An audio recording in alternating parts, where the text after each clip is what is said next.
अस्सलामुअलैकुम and good evening my dear brother and sisters. मैं उम्मीद करता हूं कि आप सब लोग खैरियत से होंगे।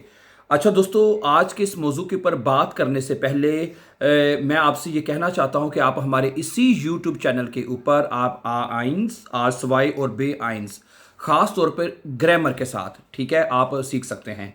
क्योंकि मैंने स्टूडेंट्स से देखा है, लोगों से हमारी बात होती है, चाहे वो स्टूडेंट्स हमारे पास जर्मनी से पढ़ते हैं या पाकिस्तान से या किसी भी कंट्री से पढ़ते हैं, तो वो उनके सब की एक ही बात वो कहते हैं कि जी हमें ग्रामर बहुत मुश्किल लगती है। मैं अब आपको बताना चाहता हूं कि आप हमारे इसी यूट्यूब चैनल के ऊपर, ठीक है, आप जर्मन ग्रामर को उर्दू ग्रामर के साथ, ठीक है, मैं बताता हूं कि जर्मन और उर्दू ग्रामर में कोई फ़र्क नहीं है, ठीक है, कोई फ़र्क नहीं है, ठीक है। तो आप इसी तरह आप A1 A2 और बी स्पेशली B1 के कोर्सेज, ठीक है, आप हमारे साथ घर बैठे 1 रुपया खर्च किए बगैर B1 का पास कर सकते हैं। हमने इससे पहले एक जर्मन कोर्स अपलोड किया था, वो 3 महीने में वो कोर्स अपलोड किया था। अब हमने एक नए सिरे से एक जर्मन B1 का कोर्स शुरू किया है, उसके 3 सबक अपलोड हो चुके हैं, ठीक है, ओके। और उस प्लेलिस्ट का नाम है B1 30 डेज। इस तरह इसमें का नाम B1 जो है वो 30 डेज में मुकम्मल करने जा रहे हैं। तो आप हमारे साथ ये B1 के courses my dear brother sister, जिसमें A1 और A2 भी शामिल है, इजी और आसान समझ जाने, हर बंदे की समझ जाने वाले ग्रामर के साथ आप सीख सकते हैं। आपको मैं प्लेलिस्ट का नाम एक दफ़ा दोबारा बताता हूं, उसको नोट कर लें, ठीक है। B1 30 डेज, 30 दिनों में B1 आप कर सकते हैं, ठीक है, ओके। अगर आप हमारे चैनल पर नए हैं, आप इजी और फास्ट जर्मन सीखना चाहते हैं और इसी तरह जर्मनी के बारे में जो लेटेस्ट अपडेट या इन्फॉर्मेशन चाहते हैं, तो आप हमारे साथ हमारे चैनल को सब्सक्राइब कीजिए ताकि आने वाले इंपॉर्टेंट लेसन्स आपको टाइमली मिलते रहें। अच्छा, ये हमें किसी भाई ने एक सवाल पूछा कि जब अगर हम जर्मनी में आएँ तो हमें सबसे पहला काम या पहले जो इम्पोर्टेंट काम जो है वो हमें कौन कौन से करने चाहिए। जी मेरी बात सुने, बहुत अच्छा सवाल है, ठीक है, बहुत ही अच्छा सवाल है। सब मैं आपको बताता हूं कि सबसे पहले जब अगर आप जर्मनी में आते हैं, ठीक है, आपको सबसे पहले जर्मन लैंग्वेज सीखनी चाहिए, सही है, ओके। सबसे पहले जर्मन लैंग्वेज सीखनी चाहिए ताकि आप लोगों के साथ कम्युनिकेशन कर सकें। मैं बताता हूं, जब मैं जर्मनी में आया था ना, तो हमें यकीन, आज से 15-16 साल पुरानी बात आपको मैं कर रहा हूं, तो हमें लोगों को कहना पड़ता था कि जी आप हमारे साथ जाके हमारी ना जाके ट्रांसलेशन कर दें, हमें हमें बात करनी नहीं आती।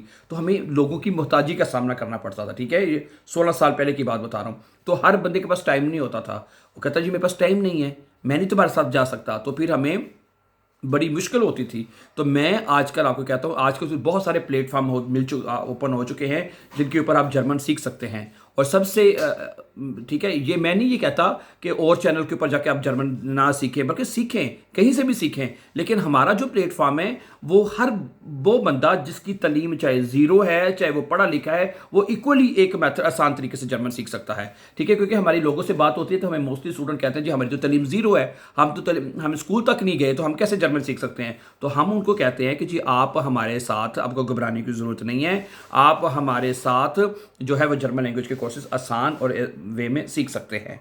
बात समझ आ रही मेरी आपको, ठीक है। तो एक तो ये बात, ठीक है, ठीक है। जर्मनी में जब आप आते हैं या आना चाहते हैं, अगर आप पाकिस्तान में हैं तो आपको अगर वहाँ पे मौका मिलता है तो आप इतनी जर्मन ज़रूर सीख के आएँ ताकि आप लोगों के साथ कम्युनिकेशन कर सकें, बातचीत कर सकें, ठीक है। अच्छा, जब आप जर्मनी में आते हैं, जर्मन लैंग्वेज सीख लेते हैं, तो उसके बाद अगर आपको दूसरा काम ये करना चाहिए कि आप ड्राइविंग लाइसेंस आपको करना चाहिए जितनी जल्दी। देखें यहाँ पे, ठीक है, इसमें कोई शक नहीं है कि जर्मनी में जो ट्रांसपोर्ट का सिलसिला मामला है वो बहुत अच्छा है, ठीक है। यहाँ पे ट्रेनों के जो कनेक्शन एक दूसरे के साथ बहुत अच्छे हैं, लेकिन बाज़ दफ़ा मुश्किलात हो जाती हैं, हड़तालें हो जाती हैं, मौसम ख़राब होता है, ट्रेन वक्त में नहीं आती, कई चीज़ें इधर भी हो जाती हैं, सही है। लेकिन अगर आपके पास ड्राइविंग लाइसेंस होगा, ठीक है, तो उसमें आपको बहुत ज़्यादा आसानी होगी। ख़ास तौर पे जब अगर आप यहाँ पे फैमिली के साथ रहते हैं, बच्चों के साथ रहते हैं, तो ठीक है, अकेला बंदा तो फिर भी ट्रेनों और बसों में चला जाता है ना, अपने जो चीज़ें मैनेज कर लेता है। लेकिन जब आप फैमिली के साथ हैं जर्मनी में, आप बच्चों के साथ यहाँ पे जर्मनी में रहते हैं, तो आपको ये मतलब कि लैंग्वेज के बाद दूसरा काम ये है कि आप ड्राइविंग लाइसेंस ज़रूर सीखें, गाड़ी आपके पास होनी चाहिए, ठीक है। उसका ये है कि आपकी कई टर्मीन है तो आप वक्त पर पहुंच सकें। अगर आपने डॉक्टर के पास जाना है तो वक्त पर पहुंच सकें। अपने बच्चों को स्कूल छोड़ना है तो ताकि वक्त पर उनको छोड़ सकें, ठीक है। तो ये चीज़ें आप करें, ठीक है। ओके। उसके बाद ठीक है, फिर तीसरी काम जो है वो आपको करना चाहिए कि आपको जितना जल्दी हो सके यहाँ पे अपना काम करना चाहिए। अपना काम से मेरी मुराद है कुछ लोग अपना बिजनेस भी अगर करना चाहते हैं तो वो भी कर सकते हैं, ठीक है, अगर आपके पास, ठीक है, ठीक है, या आप अगर, या फिर आपको नौकरी करनी चाहिए, सही है, जितनी जल्दी हो सके। या कि कुछ शुरू में जब लोग आते हैं तो यहाँ पे लोग गवर्नमेंट से हेल्प लेते हैं, उसमें कोई हर्ज नहीं है, लेकिन उससे जितनी जल्दी आप अपनी जान छुड़ानेंगे ना तो आपके आने वाले जो मुस्तकबिल है जर्मनी में, उसमें आपके लिए आसानियाँ पैदा होना शुरू हो जाएंगी। आप यहाँ पे इवन कि अपना घर भी बना सकते हैं। अगर आप यहाँ पे फुल टाइम जॉब करते हैं ना, फुल टाइम जॉब करने का मकसद है कि यहाँ पे आप मुकम्मल टैक्स दे रहे हैं, ठीक है, और काम करने वाले को यहाँ पे बड़ा अप्रिशिएट किया जाता है, लोग पसंद करते हैं, जर्मन लोग उसको पसंद करते हैं, ठीक है। ओके, फिर उसमें आपको काफ़ी फैसिलिटीज़ भी मिलती हैं, समझा रही है। ओके, अगर आप काम करते हैं तो आपको जैसे खिंडर शूशलाग हो गया वो आपको एक्स्ट्रा मिलता है, वोन गेल्ड भी आपको साथ साथ मिलती रहती है, ठीक है।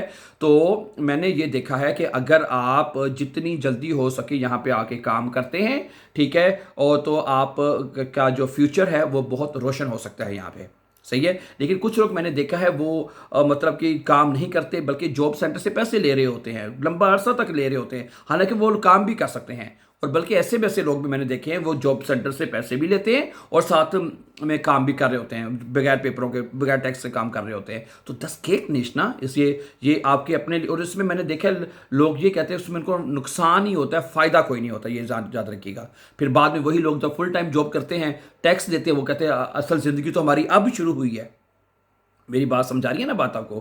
तो इसलिए तो ये 3-4 इंपॉर्टेंट काम हैं जो जब आप जर्मनी में आए तो सबसे पहले उनको ये आपको करने चाहिए। सबसे पहले मैं दोबारा बता देता हूँ, सबसे पहले आपको जर्मन लैंग्वेज सीखनी चाहिए, ठीक है। आप हमारे साथ भी सीख सकते हैं बहुत अच्छे तरीके से, सही है। उसके बाद आपको ड्राइविंग लाइसेंस कर लेना चाहिए और जितनी जल्दी हो सके आप यहाँ जर्मनी में आप अगर जॉब कर लेते हैं तो आपके लिए बहुत अच्छा मुस्तकबिल यहाँ पे हो सकता है। So thank you very much for watching and before going for upcoming important lessons, don't forget to subscribe, always be happy and have a very nice time, dear friends.